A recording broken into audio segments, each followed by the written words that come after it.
पालिका निवडणुकीच्या तोंडावरती ठाकरेंच्या शिवसेनेला आणि मनसेला धक्का बसलाय। 2 दिवसांपूर्वी ठाकरेंच्या शिवसेनेच्या नेत्या आणि माजी महापौर शुभा राऊळ यांनी भाजपमध्ये प्रवेश केला आणि त्यानंतर आज मनसेकडून तिकीट न मिळाल्यानं नाराज असलेले संतोष धुरी भाजपमध्ये प्रवेश करणार आहेत। 194 वॉर्ड हा ठाकरेंच्या शिवसेनेला गेल्यामुळे संतोष धुरी हे नाराज होते। त्यानंतर काल रात्री उशिरा मंत्री नितेश राणे यांच्या उपस्थितीमध्ये संतोष धुरी यांनी मुख्यमंत्र्यांची भेट घेतली। तर आज अमित साटम यांच्या उपस्थितीमध्ये दुपारी 1 वाजता संतोष धुरी भाजपमध्ये पक्षप्रवेश करणार आहेत। त्यामुळे मुंबई पालिका निवडणुकीच्या काळामध्ये मनसेला हा मोठा धक्का मानला जातोय। तर आपण पाहिलं ठाकरेंच्या शिवसेनेला देखील मुंबईमध्ये मोठा धक्का बसलेला होता। शुभा राऊळ यांनी भाजपमध्ये प्रवेश केलेला होता आणि त्यानंतर आता निवडणुकीच्या या तोंडावरती मनसेला देखील धक्का बसलेला आहे। संतोष धुरी हे आज भाजपमध्ये प्रवेश करणार आहेत। खरं तर संतोष धुरी हे मनसेचे अत्यंत निष्ठावान कार्यकर्ते मानले जात होते, परंतु नाराज असल्यामुळे संतोष धुरी यांनी आता भाजपचं कमळ हे हाती घेतलेलं आहे।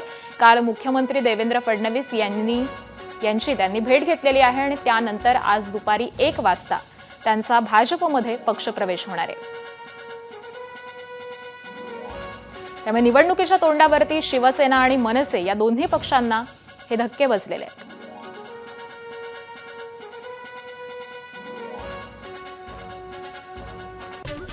आणि यानंतर आपण संतोष धुरींचा परिचय जाणून घेऊयात। मनसेमध्ये कोअर टीम मधले नेते म्हणून त्यांची ओळख आहे। मनसेत वरळी विभागाच्या अध्यक्षपदाची त्यांच्याकडे धुरा होती।